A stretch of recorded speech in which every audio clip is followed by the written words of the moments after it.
Hey church, it's Wednesday, and that means it's time for our 5-minute dive, where we're taking questions from the sermon on Sunday, or even just any other questions you have about faith, and diving into them, trying to find out a little bit more about what's going on. And so we've been in this series for a few weeks now, kind of centered around Luke 9, verse 23, where we're finding out what it means to be a real follower of Jesus, and to not just treat him like we're fans and we're just like cheering him on or he's some good guy, but we're really following him. And so I referenced in my message on Sunday the word yada, and that it means to know, and it translates all the way back from Genesis, where we first find out about what it means to really know someone, and it's an intimate, deep connection.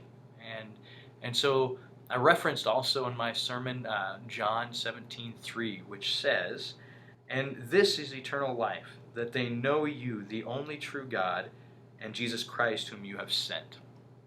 And so the question I got this week was that, is this word know in John here that I referenced, is that used, is it just kind of an equivalent to the Hebrew word yada from the Old Testament? Because the New Testament's written in Greek, right? And so that was the question that came in, and so let's talk about that a little bit. Now, first off, I want you to know I'm no language scholar. That's not my forte. But I can do some research, and what we found as I did the research was that yes, it seems like that it is the same type of word as yada. In John, this Greek word for know, which is gnosko, is used in the same way as yada was used in the Old Testament Hebrew. They both have elements of intellectual knowledge, understanding, discernment, information transfer, familiarity, and that kind of thing. But just like yada, gnosko suggests a little bit more than that. See, these words both can include this sexual, intimate knowledge that comes between a husband and a wife. But the important thing, and the thing that I hope came through on Sunday, is not about the act of sex, and it's not that it's saying that we have that with God, but the intimacy and the heart and mind required as both a forerunner and also as a consequence of that kind of knowledge. It's this deep, close connection and intimacy.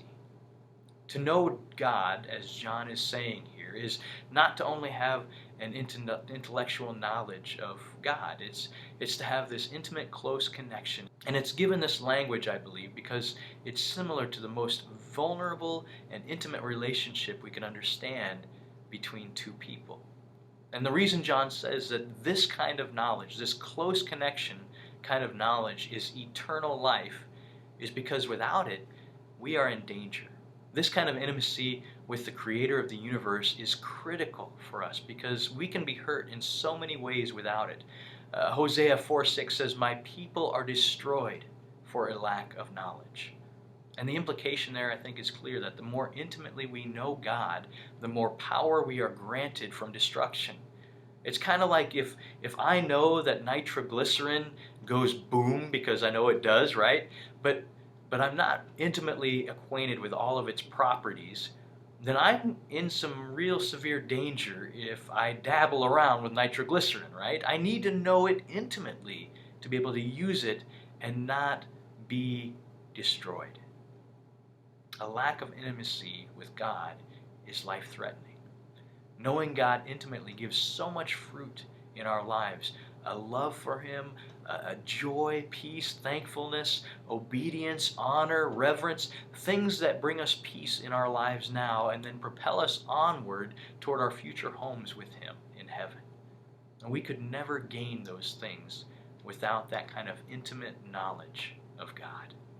Now, I know that as I prepared for the message last week, I was convicted and I was challenged to grow in my intimacy with God. And I hope you are as well. Until next time, be a witness.